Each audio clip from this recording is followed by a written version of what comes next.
Welcome Hey, to the Hey girl. Girl living room, where the space where your healing, humor, and hard conversations come together. Alaina, how are you today? I'm good. How are you? I'm good, girl. I'm excited. I'm excited about the two young women that we have coming up to speak with. I mean, man, they are Yeah, going to be dropping some knowledge today. So I'm like really excited. so much Um, information. yes, and your hair, honey, is herring, Thank you, thank baby. you. It's my work hair and it's still working. So I'm It very happy. is. It was Love just it. raining and I was like, "Ooh, I can't get my hair wet." I usually don't care, but I didn't want You That's how black girls sound when they get their hair done. "Ooh, I can't get my hair wet." I know. I had a hair moment. I love this Right. scarf, which we're working with over Yeah. here. I love this. This is a Thank vibe. you, honey. I have had this scarf at least for about 8 years, and I've worn it maybe 3 times. And So, now's the I'm time. I'm rocking it. I have one in gold as well, so you'll probably be seeing that one day too. I Yeah. love it. I love it. Thank you, How you honey. adjusting to the kids going back to school? You guys all into a routine? We are. I think it's the getting up and the going to bed is still kind of like, we're still working on that. But otherwise, yeah, we're getting into the routine. Yeah. I'm glad that school has began. Yes. Hmm. Yes. It's Yeah, nice to get back into like a routine. Yeah, I agree. yeah. And I just want to give a shout out to the guys who watch Hey Girl, because even though it is Hey Girl, men are definitely welcome here too. And anybody who believes in purpose, advocacy, and using their voice, y'all are welcome to join. Just, and watch Hey Girl. Yeah. Yeah. So, We need y'all actually. yeah, absolutely. Absolutely. Yeah. So here we go. We're going to go ahead and chime in and bring in Madam President with a Mhm. Z. Hey, Hey. girl. Hey, Hi, ladies. Miss Politically Incorrect. Hello, Miss Yes. Stephany. We got Miss Welcome. Stephany. Welcome, ladies. Hello, hello. Thank you So, for having me. yes, so glad to have y'all on Hey Girl. Thank So y'all for what's been joining us. so we had a little powwow before starting this, and we kind of talked about backgrounds and everything like that. And I just kind of want to first just touch on Stephany. We this girl has, I mean, she can go on and on about what she does. She's very well rounded, very educated in her arena. So, can you kind of give us a rundown of what you do, Stephany? Yes, ma'am. So, hi, everyone. Again, thank you for welcoming me to the show. I'm Stephany Poe. I'm the owner of Poe Coaching and Consulting, which actually stands for Progressive Opportunities Everywhere, Every Day. I believe there is always an opportunity for us to progressively move forward. And so that's why I've named it that. But I'm also a multi generational strategic advisor. I specialize in bridging gaps between generations and workspaces. I'm also the author of the book Perfect Progression, and I call myself your friendly neighborhood multi generational strategic advisor. You can talk to me about anything. I connect with everybody through all walks of life, ages, race. Doesn't really matter where you're from, what you're doing, how you're doing it. Hey, girl, or hey, bro, how y'all doing? How about we do the Texas thing? Hey, y'all. Hey, Hey, y'all. y'all. And it's funny because I'm from Mississippi originally, so that works. Perfect. Works for me. All right, and then we have Miss Madam President with a Z. How are you, girl? I'm doing well. Thank you so much for having me. I really appreciate that. Stephanie got such great energy. What part of Mississippi you from? I'm sorry. I'm That's so okay. ready. It's a small town called Starkville, girl. Okay, my grandmother was from Mississippi, Greenville. My Oh, grandfather yeah. is from. Yeah. So when I'm from Chicago, born and raised, but Chicago is the Great Migration. A lot of people from Chicago came from Mississippi. So similar to yourself, I always find a way to connect. I've never met a person that they didn't tell me they were not. They were having a human experience. Humanity is an easy thing to connect with when we allow ourselves to do such a thing. as we were just saying who we were. I'm Madam President with a Z on 100% politically incorrect. I do social commentary, all things Black money, Black power, Black economics, Black hooked on phonics, liberation, education, all that. I'm for it. But most of all, I do social commentary, and similar to Stephany, it's all about humanity, connecting and helping people elevate, get to the better side of life in this world, the better experience of this world. And I'm also an author. I have a book, Matters of the Heart, and a few, my platform, Madam President, which is One Madam President on Instagram. It's a place where people come and learn, have a good time, and most of all, hear me be crazy and politically incorrect on a bunch of subject matters. So thank you for having me. Yes, thank you for joining us. And by the way, Madam President, I literally watch your stuff like it's TikTok. I'm like, okay. I'm just like, I get if you follow her on Instagram or wherever, whatever genre, you're gonna get lost in all her commentary, because she is just, I mean, you were just so empowerment, excuse me. I appreciate that. Yes. So speaking of empowerment, I feel like you believe in empowerment through like a lot of self-realization, like coming to the core with all of that. How do you take ownership of your own liberation? Like, what's helped bring you to the forefront of starting like your own podcast and your Instagram and all of that?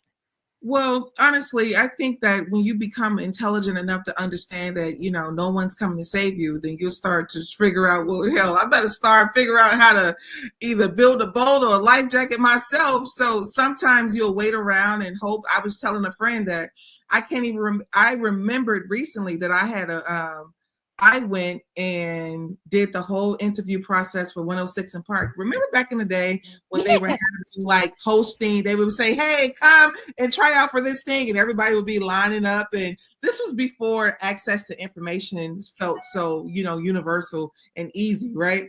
So I remember going and lining up to audition. This is in New York? This was in Chicago.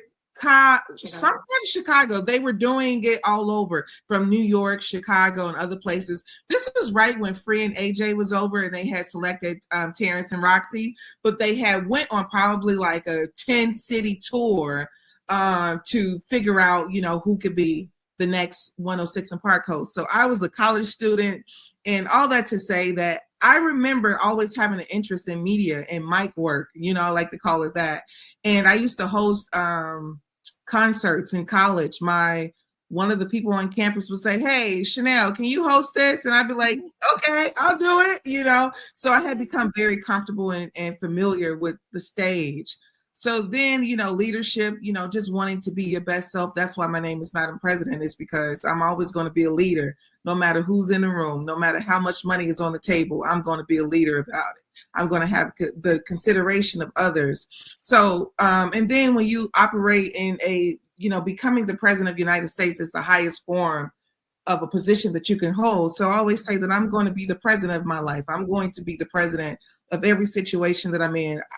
I thought they said that women didn't like being accountable, but I'm a woman. I like to be accountable and take care of the things that's within my willpower. So it's always been important to me to be accountable where I can and improve where I can, be self-reflective.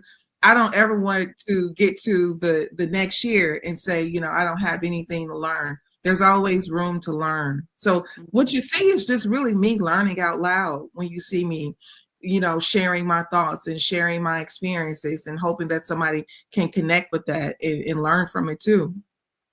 So I did have a question about the 106 in Park thing, because I saw that you did audition for that.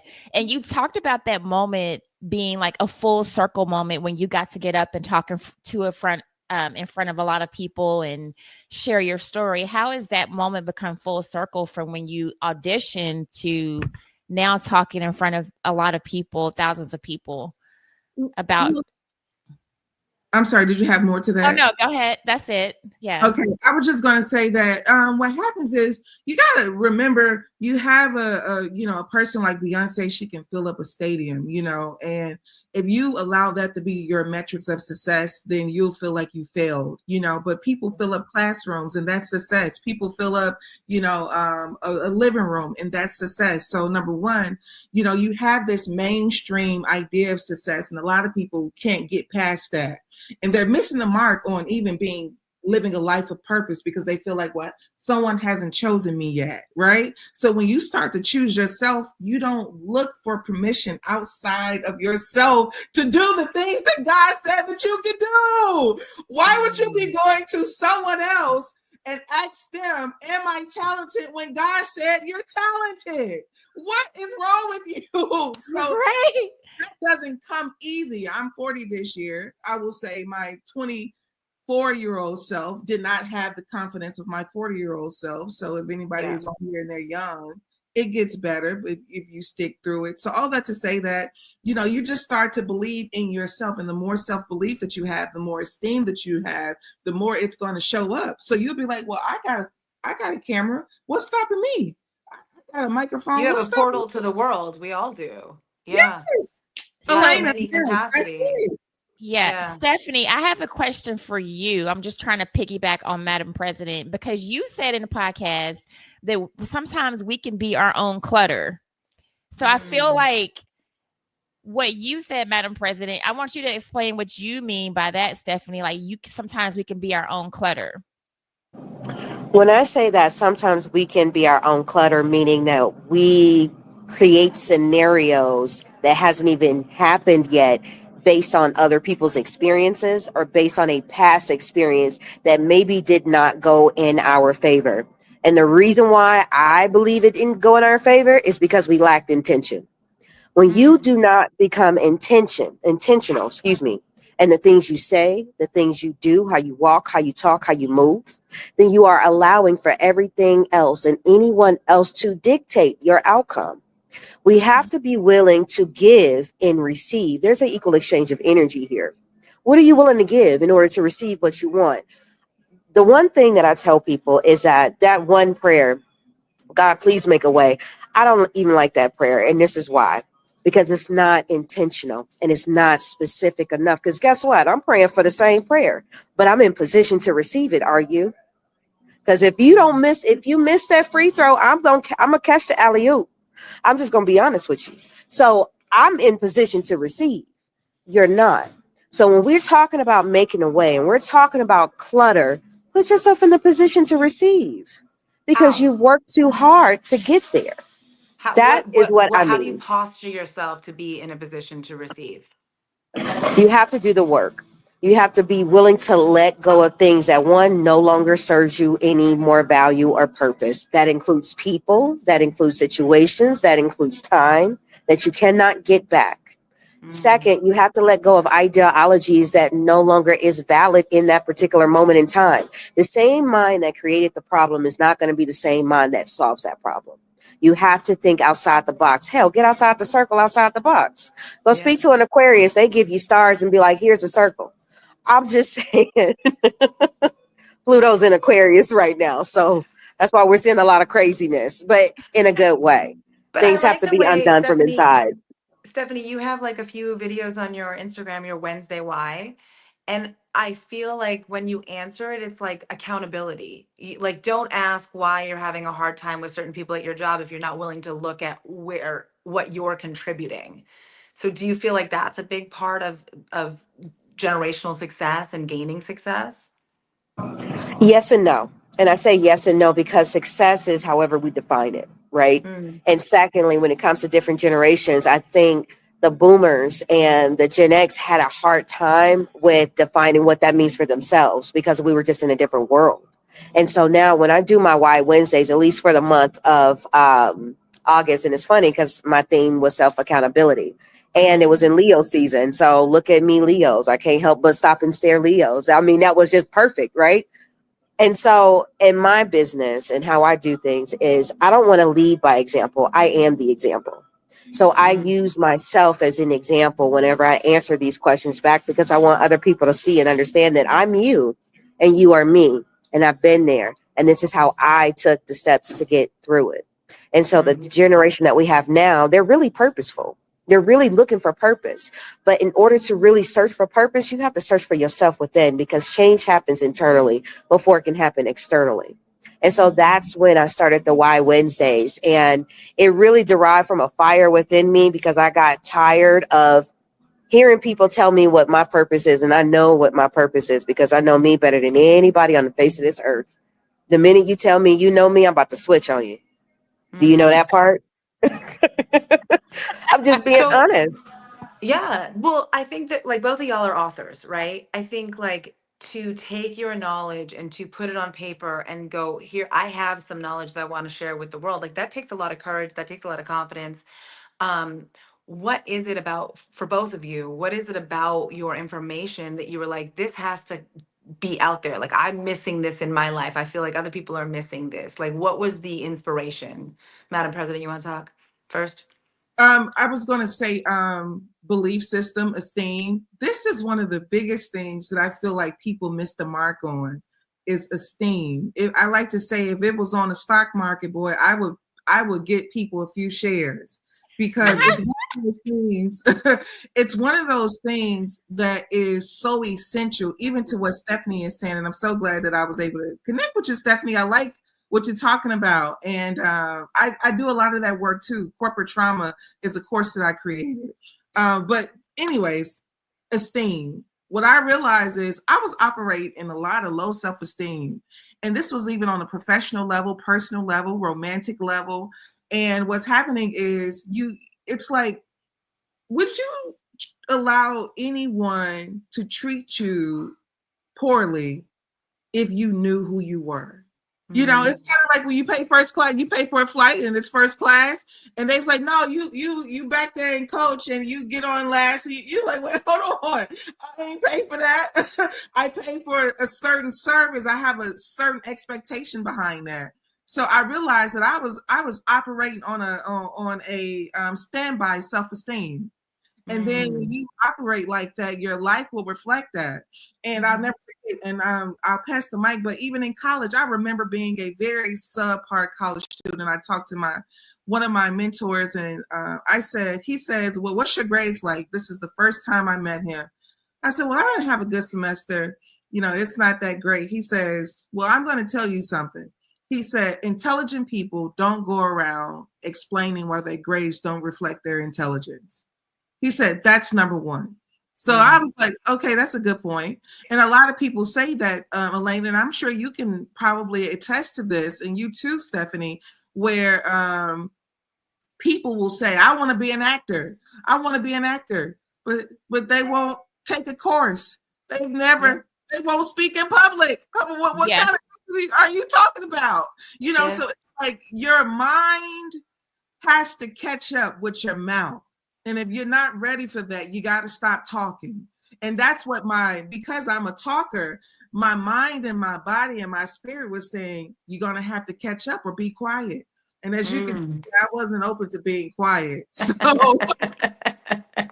were you born with this confidence, or did it just kind of come to you as you started doing more, like to putting yourself out there? Confidence is important. And I do believe that my mother and my father, they are my father's deceased. My mother, she's here and she's very charismatic. She had me young. So I believe that I had charismatic parents. I believe that both of my parents are speakers. They talk. So I've never been a shy kid. I was never a shy kid. And I'm grateful to my grandparents because, you know, I never had people telling me to sit down and shut up. I've always been able to have a floor. And my grandmother said, well, what you think about that? And I said, well, I think, you know, and all of that creates who you are as you grow up, you know? Yeah. I love it. So you talk about losing your father at like a younger age and how because of that, he didn't get a second chance. So you're really an advocate of giving people second chances to get their life together, whether they've been in prison or, you know, whatever. How did you come to this realization, and what do you feel about that? Recidivism is important. Anybody who's coming out of prison, second chance. It's like how much time you want a person to do? They've done the time. You want them to keep on doing the time, you know. So it's like, if you believe in the court system, then believe in it fully. Don't be conditional about it. If you believe in the court system and a person has done their time, you know, why do you want them to do more time when they're in front of you? How can I help you? What do you need from me? I'm here. Right. You know, Right. so that's the approach that we must have all the time with, you know, no matter people's past. Also too, you know, you get older enough and you become wiser, you know who gets the second and third chances and who's running circles around you. Some people, they got a talent to them. They'll run circles around you. You got to know who you are and know who you're dealing with. And like Stephany was saying, the retrograde and all of that, you got to have that inner thing going on so that when people are, you know, being themselves and they start to interfere with you being yourself, you got to keep checking yourself. Now, wait a minute now. Every time this person come around, I get to stumbling, I forget stuff. What's happening? You know, they're smooth and they're good at what they're doing, you know. All that to say that second chances are important. In fact, I wish my father had a second chance. He was killed. He was gunned down. He didn't get a second chance. So I always tell people, you know, yeah, we got this day in front of us. This is a luxury. Yeah. Don't forget it. You know, tomorrow is not, everybody don't get a chance at tomorrow. And I was able to see that at 12 years old. Love that. Speaking of second chances, Stephany, you wrote a paper or an article, I'm sorry. It's called Empathy Still Runs the Room. I was trying to find that article, but I want to hear from you. Like, what was that article about? Like, what did you mean when you wrote that article? That article was derived from a response to AI. Everyone is talking about AI is going to take many people's jobs. AI is the new thing. And so I remember sitting on a call full of CEOs, and everyone was really excited about how AI would make the improvements, but how they were going to balance that with the employees they're going to let go, and also what AI can do. And it was just so much worry about it. And I got frustrated. And I said, excuse me, when was the last time y'all been in a physical fight? It was so quiet, you can hear a pin drop. And I said, and then I asked them, I'm curious to know, because I wonder if AI helped you win that fight. And did you win? So that was that was the inspiration for that article. But I want to touch on something that Madam President said about esteem. For me, it was the opposite. I didn't speak at all. I didn't say anything at all. I operated from a place of lack, meaning I'm afraid that I'm going to lose. So let me perform all the way up to the highest level I possibly can to make sure I keep what I have. But in turn, I lost everything. I lost houses. I lost cars. I lost sisters. I lost 2 sisters in 1 year. I lost fathers. I've lost mentors. I lost aunts and uncles in a span of 5 years, including the 2 sisters. So I lost my entire circle in 5 years tops. So I lost everything and everyone. And I never told anyone what my plan was. I didn't even know I was going to get this far in terms of business or in terms of education, in terms of speaking, because I never spoke. I never spoke. In my opinion, I'm just not going to say anything. I'm just going to do it. I'm just going to do that. You won't hear me, but you'll see me. That was my thing. And so people saw me, but people started to ask me, well, how are you doing these things? And I'm just, I don't know. It's up to you. You know, you like it. I love it. That whole thing. Right.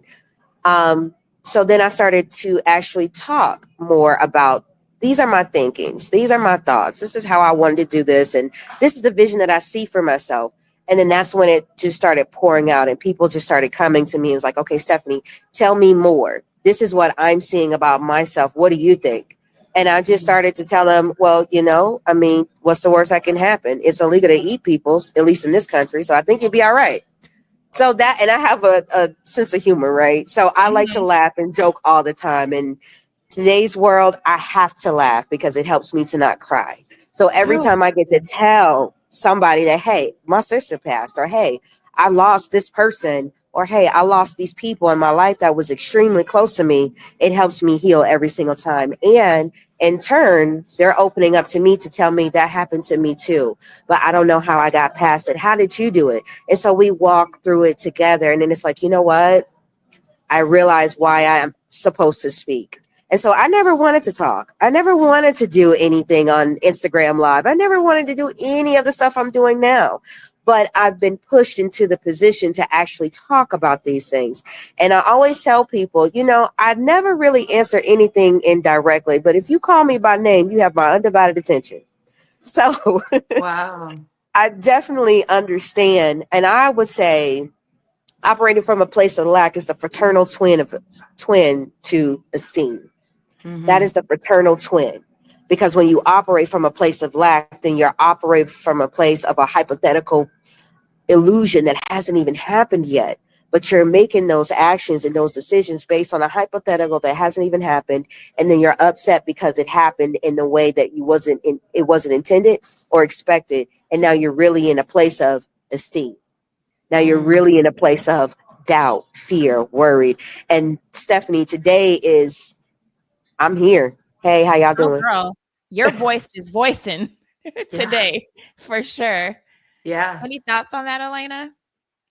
I mean, it's amazing. Like you can just like go all over the place with it. But I find like, did you find starting with writing was like, I think there's a difference, right? Between like putting pen to paper and writing and like getting all those thoughts out. I think a lot of people have a lot of thoughts, but we kind of get caught up in our own anxiety. In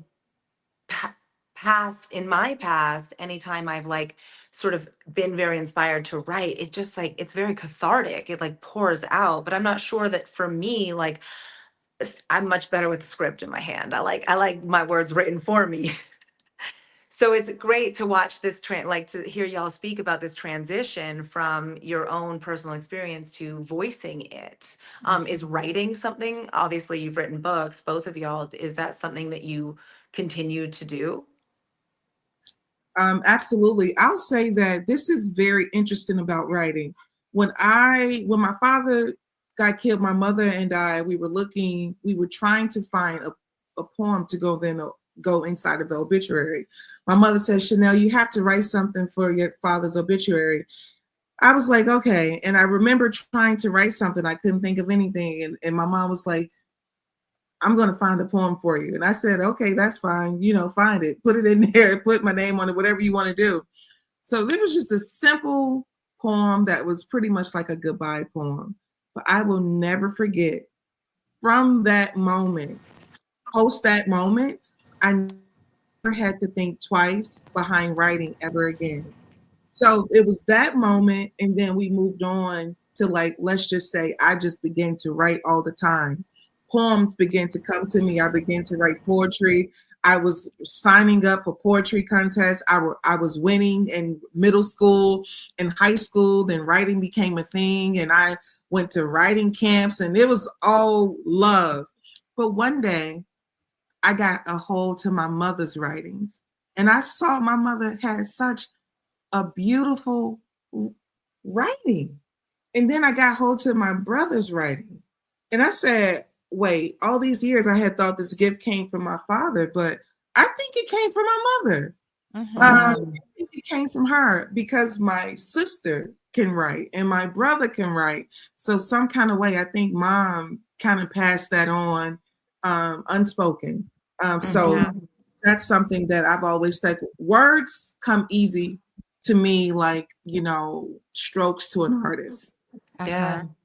Do you think she like used that as like a therapeutic release? Like it's not something she shared with you? I think she possibly, uses it therapeutically because sometimes I remember she came to visit me one time and she wrote me a letter. I still have it. And she just was saying, I'm so proud of you. And it was just a really nice letter. And how people just really struggle with getting words on paper. It's like, Yes. what I mean? I feel it, but I don't know what to say behind it. You know how I feel. Yes. So it would be like that. But my mother, nope. I truly believe that that mom passed on a gift of writing. Oh, that's beautiful. I love it. Yeah. And just to hear from your parents, like, I'm proud of you. I mean, just that one liner, even if she just wrote that, it says a lot, about your mom. Yeah. Mind you, when I was growing up in high school, I thought we didn't like each other. And then one day she's like, I'm proud of you. I'm like, well, the 16-year-old could have loved to hear that, but You know, Right. you know what that phase of life is I love you, but I don't like you. Right. Right. Right, absolutely. Right. You know what? For me, with writing, I've always written like my entire life. So when it came to writing a book, I found that to be interesting because I've already had my book written. I still have all of the old journals, all of the old anything written down from when I was a kid to today. So I found that to be interesting. For me, writing was just easy. I could just get all those thoughts out. But then I started to learn more about myself and to understand why I say the type of words that I say. And I had someone else tell me that, Stephany, you have such a way with words. You say what people are thinking, but you say it in such a way that they can't get upset about it. And if they can, then they have to deal with it. And I'm like, well, I'm glad they know that. And I don't have to be responsible for their feelings. So definitely writing for me is much easier than it is to speak. But now both of those go hand in hand. I'm speaking as much as I'm writing, or either I'm speaking more than I'm writing and I'm coming back and I'm writing stuff down. I even have a command center. I have 14 to 16 different poster boards posted on my room wall. Those are for my thoughts. So anytime I have a thought that is coming out of my mind and I need to get it out and I don't know where to put it, I put it there on the wall because I know I'm going to come back to it later. So I even put them there and then I'll come back to them later and boom, I have an idea. I have a course. I have something I'm going to take them through and I'm going to use it later for a later date. So I'm going to stop here and let you guys go on. I love. Have you guys ever heard of the program The Artist Way? Mm-hmm. And that, like, there's one of the instructions of The Artist Way. I've done it multiple times over the last 20 years. Is literally just writing your thoughts, and she calls it like basically like a decluttering. Like you're getting all of this off of your subconscious so you can get to your conscious thoughts. So it's a practice, right? Which sounds like both of y'all really just have found a knack for that practice. Mm-hmm. Cameron, Yeah. do you write? Yeah. Both of y'all are like really have, to me, it sounds like y'all have really good leadership capabilities and skills and everything. How has all of the pauses and pivots and all of the perseverance and the things that y'all have been through, how has that shaped your leadership? You can go first, Madam President. Well, I just would like to say is being a leader also means that, you are a good follower to, especially, to people that that you can follow. So that's just number one. And being a leader is always, through love and compassion. So that's just number one. If you're getting a bunch of people to listen to you, then you got to give them the right thing to listen to. So that's always important. And people forget that key component. I don't want people listening to me and I'm going to make them feel horrible, suicidal, make them degrade themselves, make them hate themselves more. I don't want to be that person. So leadership comes with responsibility, and sometimes we forget that. The responsibility is something that people do not enjoy. Some people decided that buy a house because they say, I don't want to be responsible for if a pipe break. And so all that to say that I think that if God bless you with the skill of leadership, you have to say, God, give me the skills that's required to lead. And also you have to be following something beyond yourself so that you can lead. I like to tell people all the time, people will follow you, but if you're going to be leading off Hennessy, that's going to be hard. You can't let Hennessy be the leader. If you got, 2,000, 2,500 people, 25,000 people, interested in going where you're going. So I think that's important, knowing wisdom. My mother, again, my parents, I come from a household, and I'm going to tell you this story because this was such an important story to me. I come from a household where my uncle, he was married to his wife. My uncle was married to his wife, and he was visiting my grandmother. And this was my grandmother's brother. So he comes over and he's with a woman that is not his wife. So my grandmother says to him and the woman, she says, ma'am, he's, they come in and she says, ma'am, he's married. I'm not sure if you are aware. And my uncle looks at my grandmother like, "What are you doing? You know, this is my lady friend." And my grandmother, This is his mother. this is his sister. Oh, his sister's saying. Okay. Yeah. So my grandmother tells him and the woman, she says, "Ma'am, he's married. I'm not sure if he told you that, but he's married. And I'm telling him in front of you, there is no other woman that's welcome inside of my house unless it's his wife. Yeah. Okay. So you all can leave." This is what my grandmother did to her brother and his girlfriend. You hear me? So that means leadership. This is Big Mama. This is Nana. Yes. Hey, Yeah.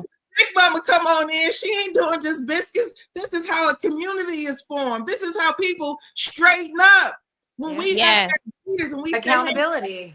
Say, right. Exactly, Alaina. We're gonna do what's right. I know y'all have fun and play cards, but we're gonna do it right. That means that if you want to ruin your family and your house, you're gonna have to do it outside of this house. That's leadership. Well, also, this is the thing I think about those situations is like, it doesn't just affect them. It affects everybody. Everybody goes through that in your family, and it becomes a generational pain. It does. And I hate to be a sour to this situation, but that same uncle that I'm talking about, he's in prison today, serving life in prison. The woman that he was messing around with, guess what? He killed her. This is a real life story. This is a real life story. This is a story. He don't get a chance to see his children grow up. But guess what? Just the one act, just that one act. Right. Yeah. He wrapped up into a life that you don't got no business in. Right. So when we talk about leadership, this is like you say, Alaina, it changes everybody's life. Yeah. The children's life, the wife life, the mistress life, everybody's life is changed. Through that one action.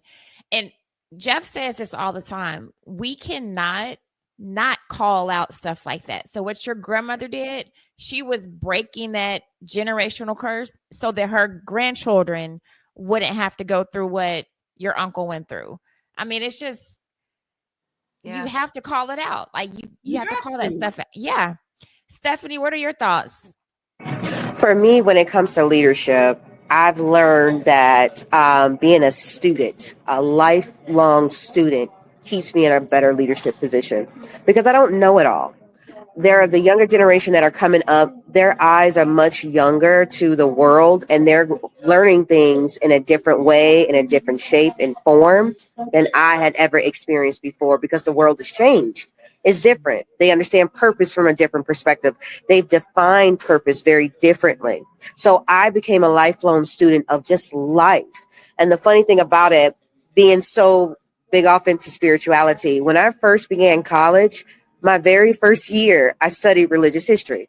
I have a grandmother who's wholly sanctified and another grandmother who's a Buddhist. So in my opinion, I have the best of both worlds. So I use both dynamics, both teachings from both spaces to actually learn more about who I am, the world, and how I choose to show up as an individual, as a person, because I don't want to hurt other people. I like to be considerate of the people, but I also understand boundaries.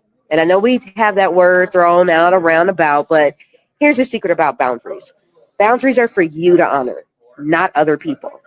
Yeah. If you don't honor your own boundaries, then how do you expect for other people to respect you and teach and treat you the way you want to be treated? My grandmother told me a long time ago, you're teaching people how to treat you. That did not stop or does not stop when you become an adult. As a matter of fact, it enhances.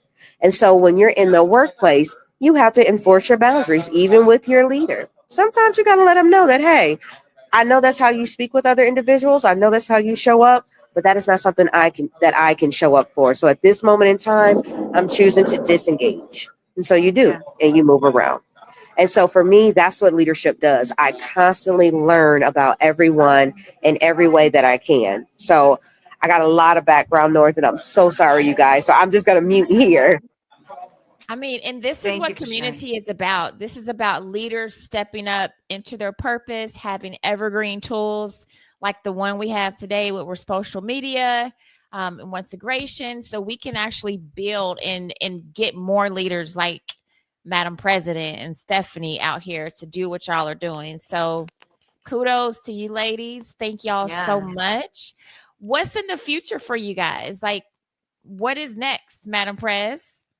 I just would like to say that I am on the AI wave. I am all interested in AI and seeing the evolution.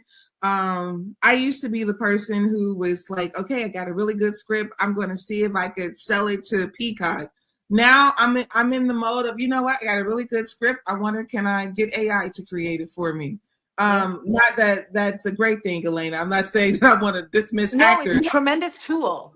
And I think, sorry to interject here, but like, I think if we look at any growth potential, I mean, I'm in my 40s and I've been around, we used to shoot on film and we switched over to digital and people were so worried about jobs. We made more jobs becoming a digital society. And so I think AI will make it better. It just has to be considerate, right? Correct. I agree. So it's like, we don't want to take Alaina's face and be like, we'll just let somebody else do it. I'm not. Yeah, don't let Amazon make money off my face. Like if they do, like give me some. Exactly. Right. We gotta work this thing out. And in fact, Denmark had given all of their citizens, clear of their own, what is it, their own face, autonomy, or their That was great. So nobody could go around and create another person's face and get paid off of it. And I think that's the kind of society, like you said, we should be aiming for. One that is considerate, not just greedy, take, but overall just 100% considerate of everybody. So I'm on the AI wave. I'm constantly building Madam President. My thing is, if I can get 1 million plus Black women to, be financially independent and have a life that is healthy and wealthy inside out, that's my objective. We want to make sure that people are empowered and leaders all over this country. And that's my number one agenda. And I'm not going to stop until, like we talk about, that esteem is completely shifted. People forgot how they used to feel about themselves, and they just get up in complete glee and joy behind being who they were called to be. Exactly. I love that you have like such a purposeful like agenda. That's great. I would like to say that God told me this some time ago. I was talking about money. I said, God, I don't know. It's money is important. I have to make this make economic sense. And God says, well, what about my money? People are my currency. God cannot spend US dollar. God can't spend pesos. He can't spend pounds. He said, people are my currency. So if you take care of my money, I guarantee you'll never, ever worry about money a day in your life. You got me. Oh, man. Good. I love that. That's what's important. Yeah. Yes. And you'll always be fed. Like, that's the promise. That is the promise. People, that's my money. You told me, I'm running with it. Love it. Yeah. What's next for you, Stephany? What's next? Oh, man. I love that. I love that, Madam Prez. For me right now, I'm actually preparing for a Halloween wellness retreat with another business owner out of Florida. We're combining astrology and science together for a Halloween weekend in Sedona. We're going to house up to 18 people. We have food, we have everything included. And for those that don't want to come to the entire weekend retreat, that's fine. We're hosting just a Halloween party for that night as well. Of course, there's a monetary fee attached to it, but I'm posting flyers everywhere, all over my socials. And also teaching other people how to be intentional in the workplace. When you are going to an organization, why are you signing up aside from just a paycheck? Because money can't buy you happiness. Although I'm not opposed to finding out, if it's true or not. But it doesn't buy you happiness. And so if you're going to go into a workplace, actually show up and show up on time, perform, do the job duties, do the job description, equal give and take, equal exchange of energy, because there's a lot of energy that goes into it on the employer's end, but there should be a lot of energy that goes into it on the employee's end. You should be intentional about your future. You should be intentional about your life. You should be intentional about your well-being. So I'm helping organizations figure out how to keep their people. And I'm actually putting together a course that's going to combine a couple of the workshops that I have together just for the holiday season. So that'll be coming in a couple of weeks, and I'll keep everybody posted on that. And just, of course, Perfect Progression is available for pre-order. So the link is in my bio. Click on it and you get your copy. Okay. And can you tell everyone what your handle is again on Instagram? What is your name on Instagram? Yes, it is. Yes, it's Stephany _POEECC. I'm also on LinkedIn, Stephany Poe as well. I'm trying to get used to Facebook and combine all that. Again, remember when I said I didn't want to talk and I'm being pushed into these spaces? That's what's happening. So if you got me on Instagram, you'll basically find me on everything else. So let's stick with Stephany _POEECC, and then of course LinkedIn. Thank you. And Madam Prez, again, your Instagram. Yes, my Instagram is Madam President, #1, and Madam President with a Z. You can find me Madam President on all social media platforms, from YouTube, Instagram, and TikTok, anywhere else. And I'm MadamPresident.com as well. And I have a book, Matters of the Heart. Feel free to check it out. I even have a downloadable version. If you go to MadamPresident.com, you can find free tools. Similar to Stephany, I'm all about elevation and education. So you'll find quite a few things there. Love this. Do you know, I have a word for this whole conversation. I feel integrity is the word. I feel like everything we talked about, it just like keeps coming back to having integrity and standing in your integrity. Thank you all so much for sharing with us.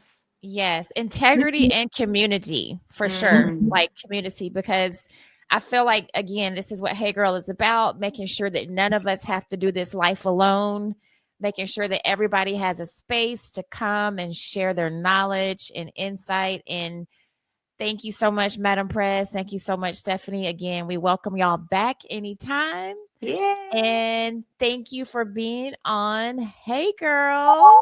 Thank y'all. Thank you, guys. Thank you. Thank you.